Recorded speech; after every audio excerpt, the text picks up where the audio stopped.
मुंबईतील लोकल सेवा सुरळीत आहे, गाड्या मात्र उशिरानं धावत आहेत। गाड्या उशिरानं असल्यानं रेल्वे स्थानकात मोठी गर्दी झाली आहे। एकीकडे पाऊस, दुसरीकडे गर्दी, मुंबईकरांचे हालच हाल सुरू आहेत। आपले प्रतिनिधी पंकज दळवी आपल्यासोबत जोडले गेलेले आहेत, आपण त्यांच्याशी या संदर्भात बोलूया।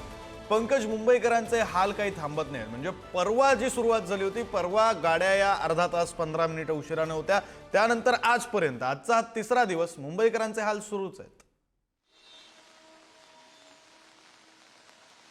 विक्रांत, आज तिसरा दिवस आहे, पण आज पावसानं मुंबई शहर आणि उपनगरात थोडी उसंत घेतलेली आहे। काल यावेळी जितका मुसळधार पाऊस पडत होता तितका पडत नाहीये, रिमझिम पाऊस पडतोय, त्यामुळे रेल्वे ट्रॅकवरचं पाणी जवळजवळ ओसरलेलं आहे। मात्र गाड्या उशिराने धावत आहेत। वेस्टर्न रेल्वेच्या गाड्या 5 ते 7 मिनिटं उशिराने धावत आहेत। हार्बर सेंट्रलच्या गाड्या 15 ते 20 मिनिटं उशिराने धावत आहेत। त्यामुळे पूर्णपणे सेवा विस्कळीत झाली असं म्हणता येणार नाही, उशिराने चालते।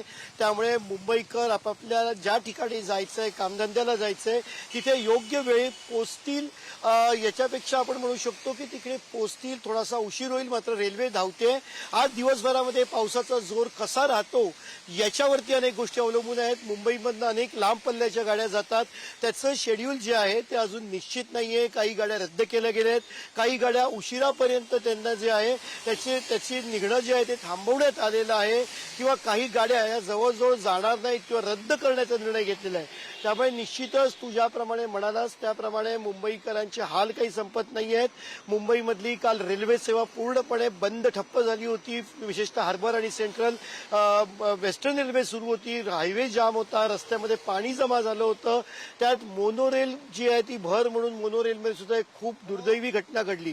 त्यामुळे मुंबईकरांचे हाल थांबत नाही। तर दिवसभरात जर का पावसानं उसंत घेतली तर तुलनेने मुंबईकरांना थोडा रिलीफ मिळेल, मुंबईकर थोडासा त्यांचा दिलासा जो आहे तो मिळू शकेल।